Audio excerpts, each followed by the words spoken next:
مستقیم. سورہ قیامہ جو اس کا عنوان ہے وہی اس کا مضمون ہے. بسم اللہ الرحمن الرحیم. لا اقسم بیوم القیامہ ولا اقسم بالنفس اللوامہ. میں قسم کھاتا ہوں قیامت کے دن کی، اور نہیں میں قسم کھاتا ہوں ملامت کرنے والے نفس کی. یہ وہی تیسرا نفس جس کا ہم نے ذکر کیا تھا سورہ یوسف کے اندر بھی، بلیم کرنے والا نفس.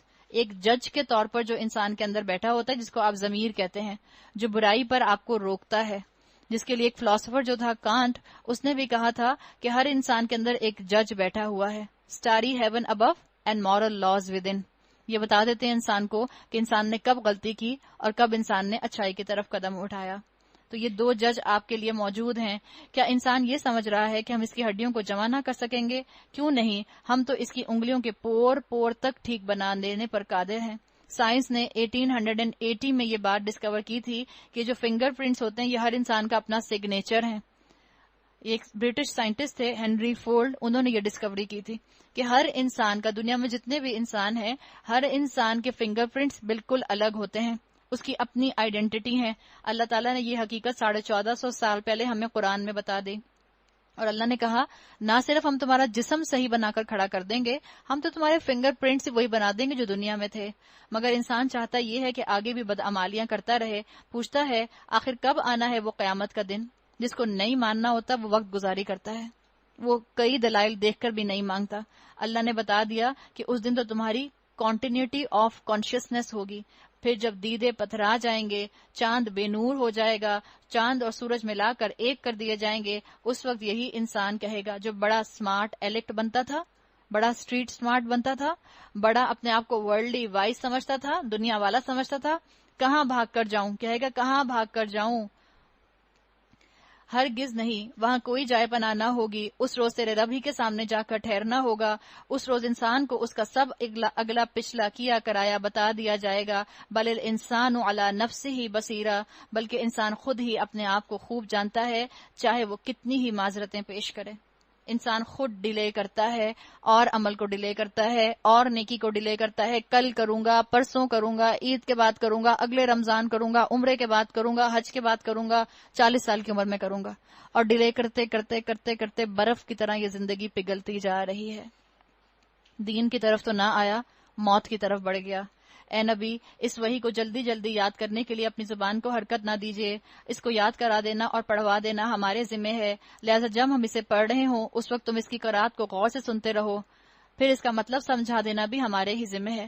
رسول اللہ صلی اللہ علیہ وسلم کے لیے آتا ہے کہ اللہ کے رسول جلدی جلدی وحی کو حفظ کرنے کے لیے اپنی زبان کو جو تھے وہ موو کیا کرتے تھے.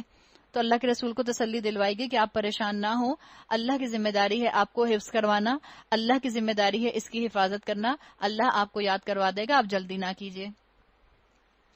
اللہ نے کہہ دیا اس کا سمجھا دینا بھی ہمارے ذمہ ہے. یعنی اس کے لیے یہ بات اسکالرز یہ بات بتاتے ہیں کہ یہاں پر جو آیا ہے ثم ان علینا و بیانا، قرآن کا بیان کرنا اور اس کا پہنچا دینا اللہ کے ذمہ. جیسے اللہ نے قرآن پہنچایا، اللہ کے رسول صلی اللہ علیہ وسلم کے اوپر جس ترتیب سے قرآن نازل ہوا وہ تھی ترتیب نزولی، وہ الگ تھی.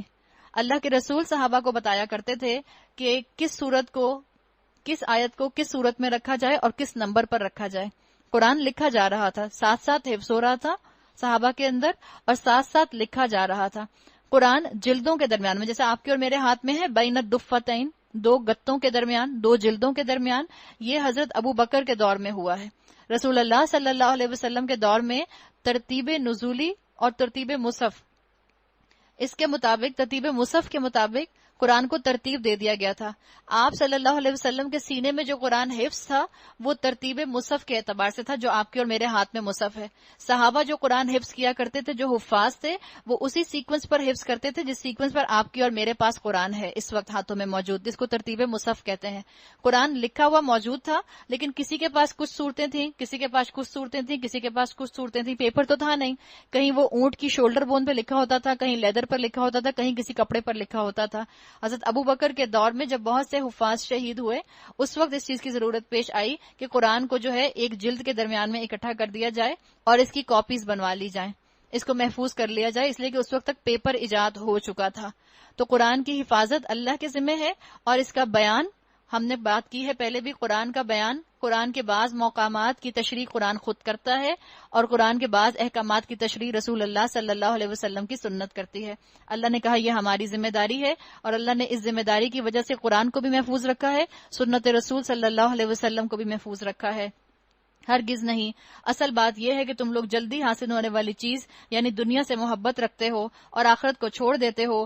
اس روز کچھ چہرے تر و تازہ ہوں گے، اپنے رب کی طرف دیکھ رہے ہوں گے، کچھ چہرے اس روز اداس ہوں گے اور سمجھ رہے ہوں گے کہ ان کے ساتھ کمر توڑ برتاؤ ہونے والا ہے۔ ہرگز نہیں۔ جب جان حلق تک پہنچ جائے گی اور کہا جائے گا ہے کوئی جھاڑ پھونک کرنے والا، کلا اذا بلغت التراقی، جب حلق میں آ کے سانس اٹک جاتی ہے، پیروں سے نکلنا شروع ہوتی ہے اور حلق میں آ کے اٹک جاتی ہے، اور کہا جاتا ہے وقیل من راق، ہے کوئی جھاڑ پھونک کرنے والا۔ آج کی زبان میں کہا جائے ہے کوئی ڈاکٹر، کوئی وینٹیلیٹر پر ڈال دو، کوئی اس کے لیے کوئی کام کرو، کوئی دوا اس کے لیے لے کر آؤ۔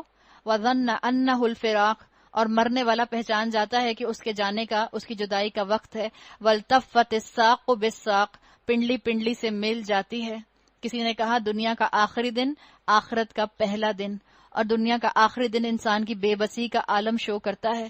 پہلے انسان کی زبان بند ہوتی ہے، پہلے انسان کی طاقت ختم ہوتی ہے، پھر انسان کی زبان بند ہوتی ہے، پھر انسان کی آنکھیں بند ہوتی ہیں، اور پھر انسان کے کان بند ہو جاتے ہیں، اور ملک الموت روح کو لے کر چلے جاتے ہیں۔ پنڈلی سے پنڈلی مل جاتی ہے، کمزوری کا وقت۔ وہ دن ہوگا تیرے رب کی طرف روانگی کا، مگر اس نے نہ سچ مانا اور نہ نماز پڑھی، بلکہ جھٹلایا اور پلٹ گیا، پھر اکڑتا ہوا اپنے گھر والوں کی طرف چل دیا۔ یہ روش تیرے ہی لیے سزاوار ہے، تجھی کو زیب دیتی ہے۔ ہاں یہ روش تیرے ہی لیے سزاوار ہے، تجھی کو زیب دیتی ہے۔ ایحسب الانسان ان یترک سدی، کیا انسان نے یہ سمجھا ہے کہ بیکار ہی چھوڑ دیا جائے گا؟ ہم پیچھے پڑھ آئے ہیں افحسبتم، کیا تم نے یہ سمجھا ہے کہ ہم نے تمہیں بے مقصد پیدا کیا؟ جانور تھوڑی ہو، خالی مزے کے لیے تھوڑی آئے ہو، خالی جو تم صرف سلوگنز کے اوپر جو ہے اپنی زندگی چلانے کے لیے تھوڑی آئے ہو۔ با مقصد زندگی ہے تمہاری۔ کیا وہ حقیر پانی کا نطفہ نہ تھا جو رحم مادر میں ٹپکایا جاتا ہے، پھر وہ ایک لوتھڑا بنا، اور پھر اللہ نے اس کا جسم بنایا اور اس کے اعضاء درست کیے، پھر اس سے مرد اور عورت کی دو قسمیں بنائیں۔ نطفے کی طرف ضمیر جا رہی ہے جو من ہو آیا ہے، ہو کے اندر ضمیر جاری ہے مرد کی طرف۔ مرد کا نطفہ ڈیسائیڈ کرتا ہے، کیونکہ مرد کے پاس ایکس کروموزومز اور وائی کروموزومز ہوتے ہیں کہ بیٹا ہوگا یا بیٹی ہوگا۔ الیس ذالک بقادر علی ان یحیی الموتى، کیا وہ اس پر قادر نہیں ہے کہ مرنے والوں کو پھر سے زندہ کر دے؟ ہمیں کہنا چاہیے ایسی آیات پڑھ کر بلا وانا من الشاہدین، اللہ کیوں نہیں، ہم اس بات پر گواہ ہیں۔ اللہ نے موت کا منظر ان آیات میں اس صورت میں کھینچ دیا ہے۔ جب کسی کی جان نکلتی ہے اور حلق میں آ کر اٹک جاتی ہے، وہ وقت جس کے اوپر کوئی انسان کسی کی مدد نہیں کر سکتا۔ آپ صلی اللہ علیہ وسلم کی ایک حدیث آتی ہے، قبیلہ اوس کا ایک مدینے کا ایک قبیلہ تھا، اس کے سردار تھے، آپ نے نام سنا ہوگا سعد بن معاذ۔ رسول اللہ صلی اللہ علیہ وسلم کو بہت محبوب تھے۔ جب وہ فوت ہو گئے تو آپ صلی اللہ علیہ وسلم تشریف لائے اور سعد بن معاذ کا سر اپنی گود میں رکھ لیا اور ان کے لیے دعا کی، اور دعا کی کہ اللہ، سعد نے آپ کی راہ میں بڑی تکلیف اٹھائی ہے، آپ کے رسول کی تصدیق کی ہے، اسلام کے حقوق ادا کیے ہیں، یا اللہ اس کی روح کے ساتھ ویسا ہی معاملہ فرما جیسا تو وہ اپنے دوستوں کی روح کے ساتھ معاملہ فرماتا ہے۔ آپ صلی اللہ علیہ وسلم نے فرمایا سعد کی موت پر رحمان کا عرش کانپ گیا تھا۔ حضرت سعد کا جنازہ اٹھایا گیا تو لوگوں نے بہت ہلکا محسوس کیا۔ آپ صلی اللہ علیہ وسلم نے ارشاد فرمایا کہ سعد کا جنازہ تو فرشتوں نے اٹھا رکھا تھا۔ آپ نے حضرت سعد کی نماز جنازہ خود پڑھائی، امامت آپ نے کی، دعائے مغفرت آپ نے کی۔ نماز جنازہ کے بعد آپ نے ارشاد فرمایا سعد کے جنازے میں 70,000 فرشتے شریک تھے، اور سعد کی روح کے لیے آسمان کے سارے دروازے کھول دیے گئے کہ وہ جس دروازے سے چاہے ان کی روح کو فرشتے جنت میں لے کر آسمان پر لے کر داخل ہو جائیں۔ ان کی تدفین جنت البقیع میں ہوئی۔ ابو سعید خدری نے ان کی قبر جو تھی وہ کھو دی اور گواہی دی کہ اللہ کی قسم مجھے اس قبر سے مشک کی خوشبو آ رہی ہے۔ رسول اللہ صلی اللہ علیہ وسلم نے اپنے دست مبارک سے ان کا جسم جو تھا وہ قبر میں اتارا۔ قبر پر مٹی ڈالنے کے بعد آپ صلی اللہ علیہ وسلم کچھ دیر خاموش کھڑے رہے، اور پھر اس کے بعد آپ نے سبحان اللہ سبحان اللہ سبحان اللہ سبحان اللہ کہنا شروع کر دیا۔ صحابہ بھی آپ کو دیکھ کر سبحان اللہ کہنے لگ گئے۔ اس کے بعد رسول اللہ صلی اللہ علیہ وسلم نے تکبیر پڑھنی شروع کر دی، اللہ اکبر اللہ اکبر اللہ اکبر۔ صحابہ نے بھی تکبیر پڑھنی شروع کر دی۔ پھر وجہ پوچھی صحابہ نے کہ آپ نے پہلے تسبیح کی اور بعد میں تکبیر کی، اس کی کیا وجہ ہے؟ آپ صلی اللہ علیہ وسلم نے فرمایا، تدفین کے بعد قبر نے ساتھ کو دبا لیا تھا، میں نے اللہ سے دعا کی، اللہ نے قبر کو فراخ کر دیا، اگر قبر کے دبانے سے کوئی شخص نجات پا سکتا تو وہ سعد بن معاذ ہوتے۔ ہم میں سے ہر ایک اپنی قبر کو یاد کر لے، ہر دن اپنی موت کو یاد کیا کریں۔ ہم نے ایک دن اسی قبر میں جانا ہے جو قبر آپ کی اور میرے لیے دنیا میں جہاں میری موت واقع ہونی وہاں کھود دی گئی ہے، وہاں اس جگہ پر زمین پر اپوائنٹ کر دی گئی ہے۔ ہم دنیا کی باتیں یاد رکھتے ہیں، ہم دنیا کی چیزیں یاد رکھتے ہیں، ہم دنیا کے سٹاک اور دنیا کے ڈالر اور دنیا کی مارکیٹ کو یاد رکھتے ہیں، بھول جاتے ہیں تو اپنی قبر کو بھول جاتے ہیں، اپنی موت کے وقت کو بھول جاتے ہیں۔ اپنے گھروں میں رہیں اور رات اپنے نرم نرم بستر پر سونے سے پہلے اپنی قبر کو ضرور یاد کر لیا کریں۔